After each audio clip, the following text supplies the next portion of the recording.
Tinokuchingamidzai kuchechi yeChrist Embassy yepamhepo yatinoita muchishona. Iko zvino hapachina chikonzero chokupedza svondo rose usina kupinda chechi, nokuti painopindwa unenge usipo, kuda wakanga uri kubasa pakaenda vamwe kuchechi, kuda wakanga uri parwendo, kuda chechi yeChrist Embassy haisati yakuwanikwa kwaunogara, kana kuti unofarira hako kudzidza shoko raMwari nechishona. Ino ndiyo yave chechi yako. Chipinda tinamati.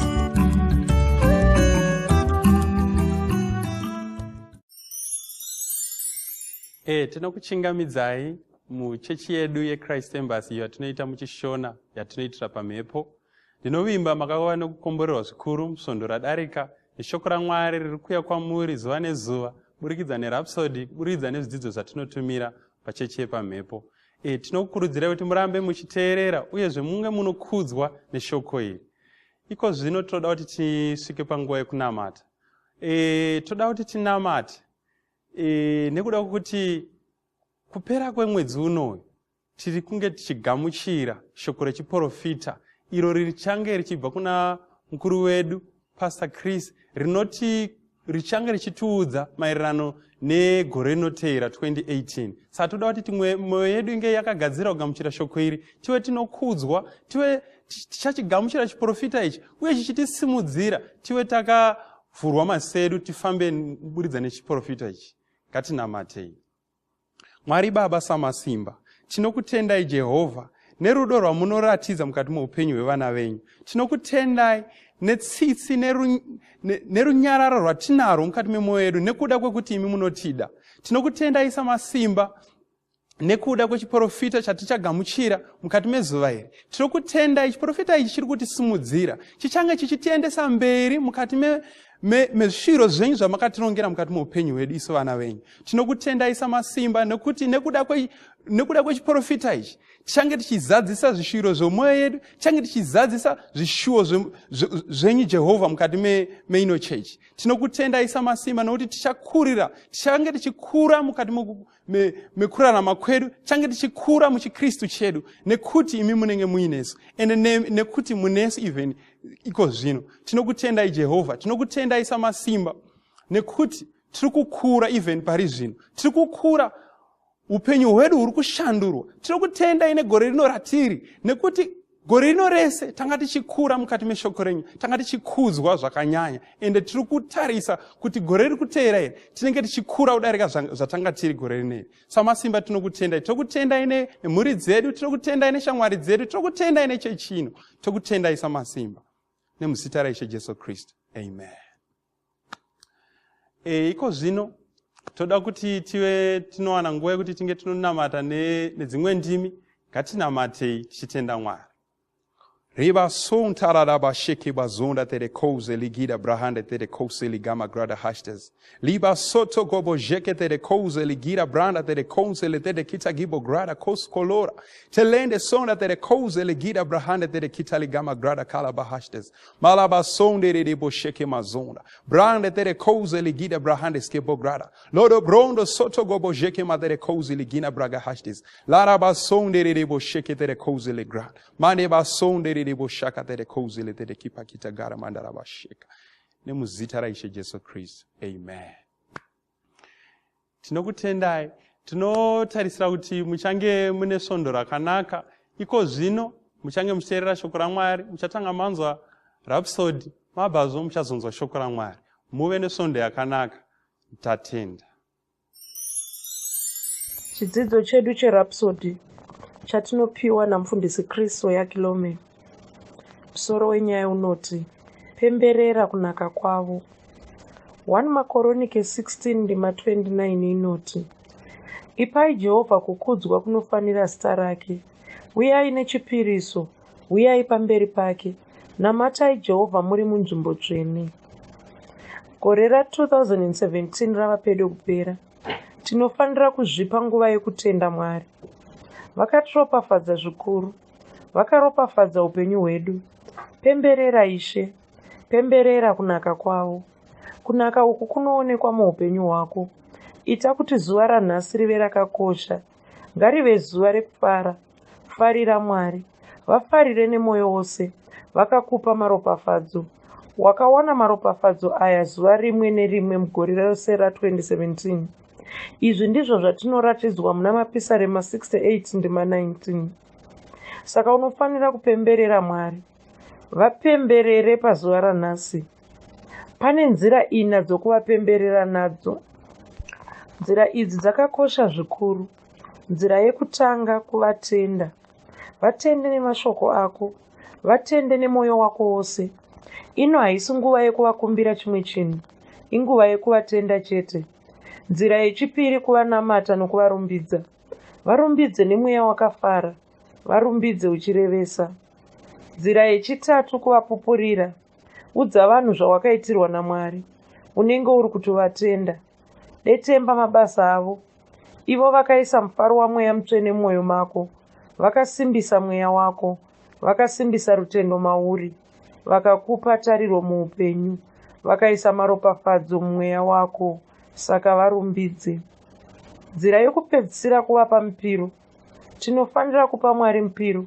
Iyi nzira yekuvanamata nayo. Ivo ndivo Mwari. Saka vakafanira kupiwa mupiro. Mupiro wako hachisi chipo. Inzira yokunamata nayo Mwari. Inzira yekutaridza kuti ivo ndivo Mwari. Unenge uri kupupura kuti unotenda muna Mwari vapenyu. Saka ipa Mwari mupiro nhasi. Izvi zvinozokupinza muupenyu hwawakarongerwa naMwari. Mupiro uyu unofanira kunge wakasiyana neimwe yemazuva ose. Unofanira kunge wakasanangurwa. Zvitsaurire nguva dzokupemberera nhasi. Unogona kupembera uri woga. Munogona kupembera pamwe chete semhuri. Kristu vakakuitira zvakanaka. Nyasha dzavo dziri kushanda mauri. Saka zuva ranhasi ngarive zuva remafaro. Panogona kunge paine zvinhu zvausiri kufara nazvo. Panogona kunge paine zvinhu zvausina kugona kuita. Usapedze zuva ranhasi uchifunga pamusoro pezvinhu izvi. Pemberera Jesu. Ivo vakatogadzirisa zvinhu zvako zvose. Saka uchira maoko ako. Uruka, danidzira, tamba uri mumba mako. Pemberera upenyu hwavo. Upenyu uhu huri mukati mako. Shoko ravo riri kushanda mauri. Riri kushanda nesimba. Ripemberere. Mwari vakakupa upenyu hwokubwinya. Vakakupfumisa. Vakakupa utano hwakanaka. Vakakupa rugare. Vakakupa mufaro. Vakakukundisa muupenyu. Saka vapemberere. Namata mumashure mangu uchiti, mweya wangu rumbidza Jehovha. Zvose zviri mandiri rumbidzai Jehovha. Ropafadzai zita ravo. Zita iri idzvene. Mwari vedu vane nyasha. Vane tsitsi. Vakatiropafadza muzvinhu zvose. Vakaita kuti upenyu hwedu huyevedze. Nokutenda imi Baba vanokosha. Makaropafadza upenyu hwangu. Makaropafadza mhuri yangu. Makaisa maropafadzo enyu pazvinhu zvangu zvose. Makashongedza upenyu hwangu nekubwinya. Makandibvisa mumatambudziko. Mukandipa zvishuwo zvemwoyo wangu. Saka ndinofara. Ndinoyemura kutonga kwenyu.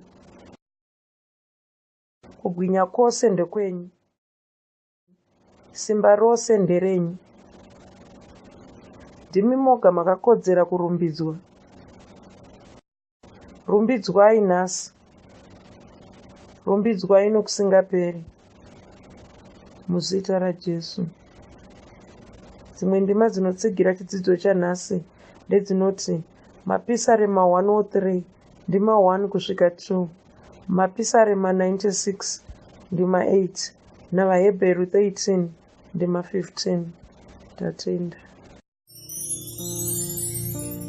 Simudza maoko ako urumbidze Mwari nokuti ndiye oga wakarurama. Simudza maoko ako urumbidze Mwari nokuti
Tinotenda Mwari, tinoda kutenda Mwari zvikuru nokuda kusangana kwatiri kuita pamunamato wedu weChrist Embassy watinoita pamhepo muchishona. Tinofara kuti tinowana mukana iwoyu uye toda kutenda mutungamiriri wedu Mufudzi Chris Oyakilome vanotipa mukana iwoyu wekuti tisangane tichinamata Mwari, uye vanotipa shoko ratinodzidza. Shoko ratinodzidza pamunamato iyoyi ishoko ravanotidzidzisa ivo. Haleluya. Vamwe munoverenga marapsodi nezvimwe zvidzidzo zvatinotumira, munowana kuti shoko irori ratinodzidza mumarapsodi ndo ratinenge tichidzidza nyange patinosangana saizvozvi. Ndo vhangeri ratinofanira kuparidza, ratinofanira kunzwisisa. Haleluya. Toda kutenda Mwari. Masvondo akapfuura takava nemusangano wedu, musangano wevabati nevafudzi veshumiro weIPPC, musangano wakafamba zvakanaka chaizvo, musangano wakabudirira. Tinotenda Mwari nokuda kubudirira kwomusangano iwoyo. Haleluya. Gore raakuda kupera, svondo yapera, takataura tikakuzivisai kuti nhasi ndo svondo yedu yatinofanira kuuya nemipiro yenhendo. Tinofanira kuuya nenhendo. Tikati nhendo chiko? Nhendo ndo mipiro yatinopa kutenda Mwari. Haleluya. Gore raakupera, taakutosvika pakupera kwegore. Mwari vakatitira zvinhu zvakanaka. Ranga riri gore redu rokukura nokutekeshera. Mwari vakatiitira zvinhu zvakawanda, vakatiitira zvinhu zvikuru, vakatibetsera, vakatitungamirira. Haleluya. Sokutaura kwatakaita svondo yapera, watonangana neimwe kisimusi. Haleluya. Watonangana neimwe kisimusi, gore ratopera.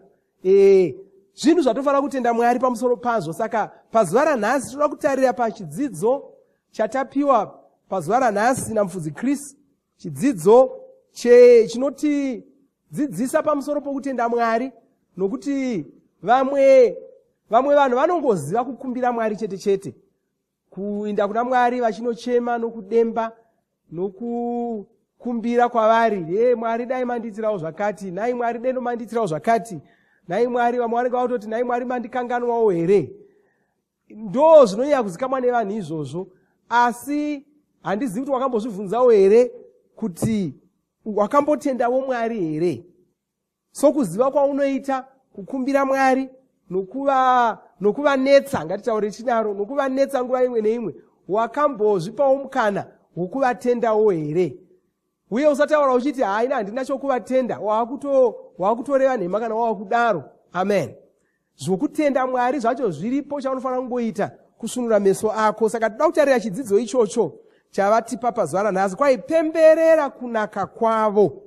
1 Makoronike 16:29 kwanzi, ipai Jehovha kukudzwa kunofanira zita rake, uyai nechipiriso, uyai pamberi pake, namatai Jehovha muri munzvimbo tsvene. Haleluya.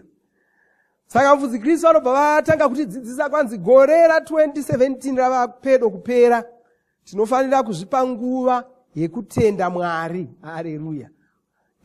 Zvinhu zvaunoronga kuita, kwanzi tinofanira kuzvipa nguva yokutenda Mwari. Mira zvimwe zvinhu zvauri kuita, zviudze, ronga kuti ndoda kumbotenda Mwari. Zvinhu zviri kuitika pauri zvingasakusunda kuti utange kutenda Mwari chiripo ripocho, aiwa. Asi iwe ndiwe unofanira kuzviudza, utozvirongera kuti ndoda kuzvipa nguva, ndoda kumbotenda Mwari. Ndoda kumbogara pasi ndihwerengedze, nditarise nokuongorora zvinhu zvandakaitirwa naMwari, nditende Mwari pamusoro pazvo. Kwanzi vakatiropafadza zvikuru, vakaropafadza upenyu hwedu. Pemberera Ishe, pemberera kunaka kwavo, kunaka uku kunoonekwa muupenyu hwako. Ita kuti zuva ranhasi rive rakakosha, ngarive zuva rokufara. Farira Mwari, vafarire nemwoyo wose.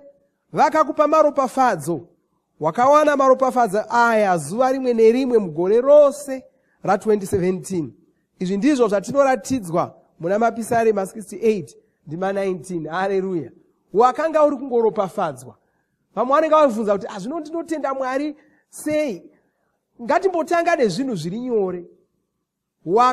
Wapedza gore uri mupenyu. Chinhu chaunofanira kufarira Mwari pamusoro pacho ichocho. Usafunga kuti chinhu chidoko ichocho, nokuti kuna vamwe vasina kugona kubudirira kuita izvozvo. Haleluya. Kuna vamwe vasina kugona kupedza gore racho iroro. Vaiva neshungu dzacho. Musangoti nguva yavo yanga yakwana. Aiwa, shungu dzacho vaiva nadzo dzokuti vange vari vapenyu. Mabasa okuita akanga achakangovamirira asi havana kugona kupedza. Haleluya. Pane zvinhu zvakawanda. Kudai iwo watopedza gore hauna kumborwara zvakakura dzapasi. Hauna kumborwara saizvozvo. Zvinhu zvaunofanira kutenda Mwari pamusoro pazvo. Nokuti hazvisi zvinhu zvinongoitika namasange, kuronga kwaMwari. Deno Mwari vanga vasiri kuita zvinhu izvozvo. Regai ndipokuudzai, Satani haafariri kukuona uchifara uchinyemwerera. Satani haafariri kukuona uno utano hwakanaka. Satani haafariri kukuona uchimhanya uchiita zvaunoita izvozvo. Haafariri kuzviona. Saka ukaona uchitomhanya kudaro, kureva kuti Satani watokundikana pazano raanga achida kuita paupenyu hwako. Haleluya. Kwanza saka unofanira kupemberera Mwari. Vapemberere pazuva ranhasi. Pane nzira 4 dzokuvapemberera nadzo. Toda kuona nzira idzodzo. Nzira idzi dzakakosha zvikuru. Nzira yekutanga, kuvatenda. Ndo nzira yekutanga yaunoshandisa kupemberera Mwari pazuva ranhasi. Vatende nemashoko ako, vatende nemoyo wako wose. Ino haisi nguva yekuvakumbira chimwe chinhu, inguva yekuvatenda chete. Haleluya. Saka vatende, taura mashoko okuvatenda. Mwari ndinokutendai nokuda kwoupenyu hwamakandipa. Mwari ndinokutendai nokuda kwoutano hwamakandipa. Vaudze, usangoti vanozviziva. Aiwa, vaudze. Tsaura nguva yekutaura kudaro. Uchinamatai saizvozvi, vaudze, Mwari ndinokutendai. Wakagara nemhuri yako muri kumba, unganai, kokorodzanai semhuri, mugare pamwe chete, morangaridzana zvinhu zvakanaka zvamakaitirwa pagore rino iri. Motanga kutenda Mwari pamusoro pazvo. Mozvitaura nemiromo yenyu, Mwari ndinokutendai. Kana une mari yawakawana, hapana akapedza gore asina mari yaakawana. Kana dai wanga usina mari yawakawana, ungadai usina kupedza gore rino iri. Vatende nokuda kwemari iyoyo. Usati haina kuzouya yose yandaida. Aiwa, iyoyo yakauya vatende. Mwari ndinokutendai nokuda kwemari yandakawana. Mwari ndinokutendai nokuda kwemabasa angu andakaita akabudirira. Ndinokutendai nokuda kwemhuri yangu. Ndinokutendai nokuda kwavabereki vangu. Ndinokutendai nokuda kwehama dzangu. Vatende nokuda kwezvinhu zvese izvozvo. Haleluya. Kwanzi nzira yechipiri, kuvanamata nekuvarumbidza. Ndo nzira yechipiri. Yokutanga ndeyokuvatenda nokuda kwezvinhu zvavakakuitira. Nzira yechipiri, kuvanamata nekuvarumbidza. Varumbidze nemweya wakafara. Rumbidza Mwari. Mweya wangu rumbidza Jehovha. Nezvose zviri mandiri rumbidza Jehovha. Vanamate, kudza zita ravo. Haleluya. Amen. Saka ndo nzira yechipiri iyoyo. Varumbidze nemweya wakafara. Varumbidze uchirevesa. Nzira yechitatu ndeyekuvapupurira. Haleluya. Udza vanhu zvawakaitirwa naMwari. Pupurira Mwari.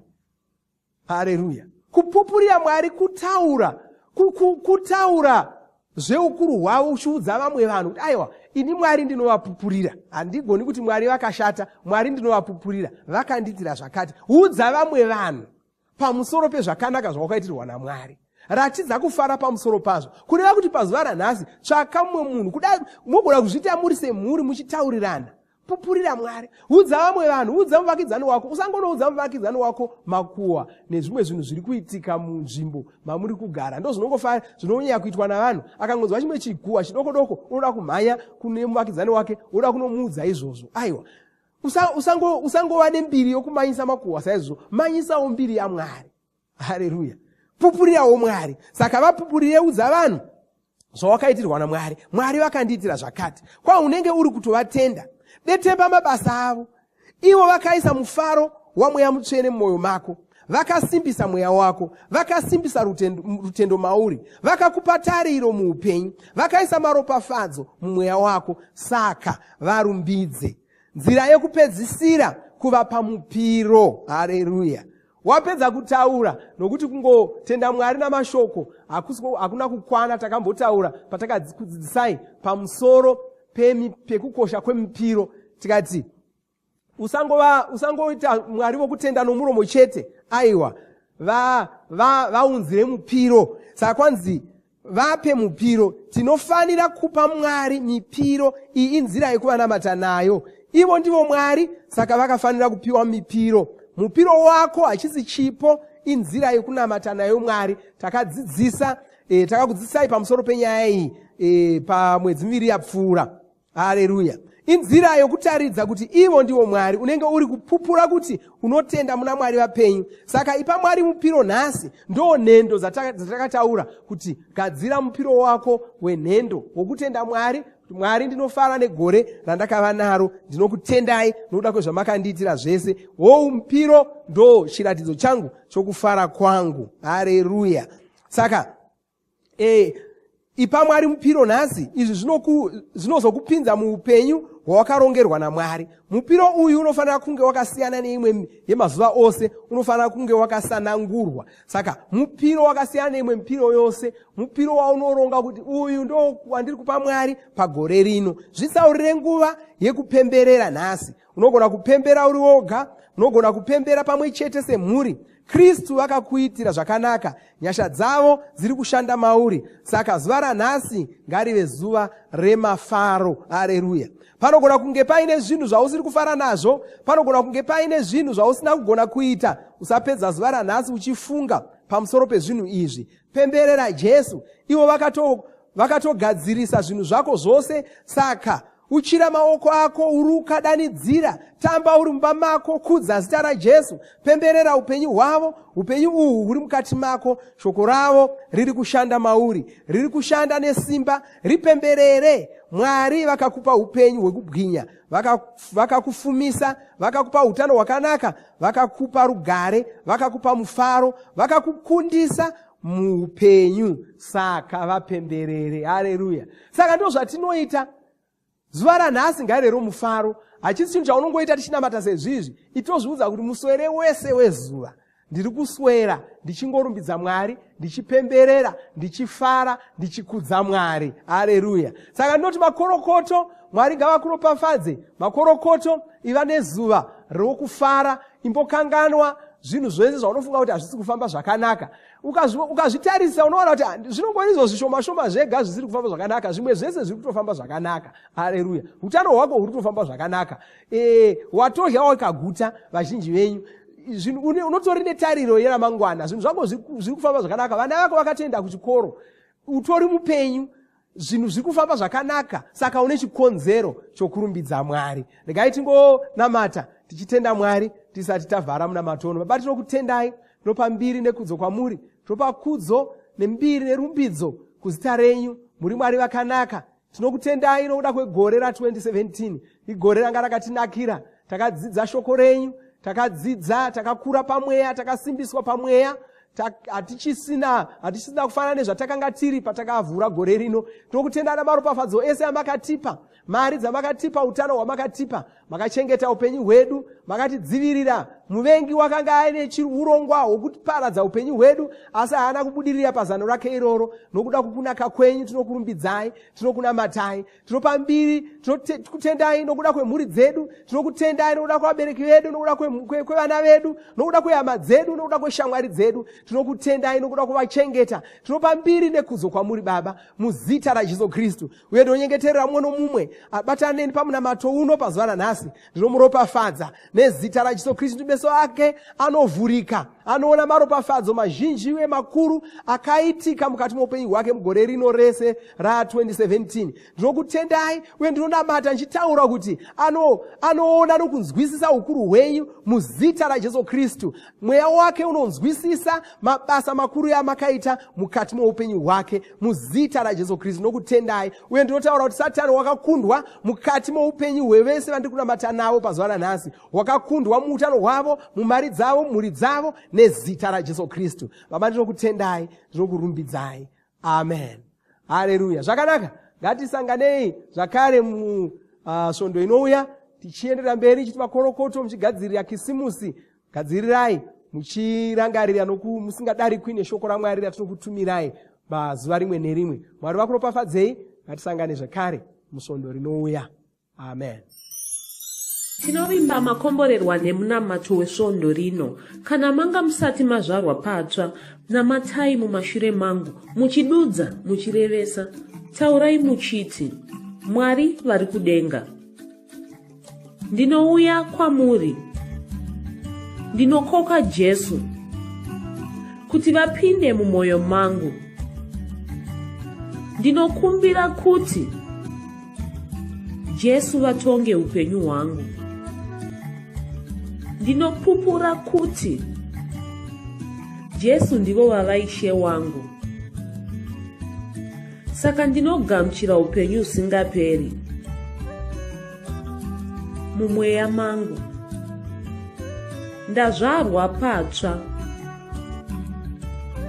ndava chisikwa chitsva. Ndinokutendai. Amen.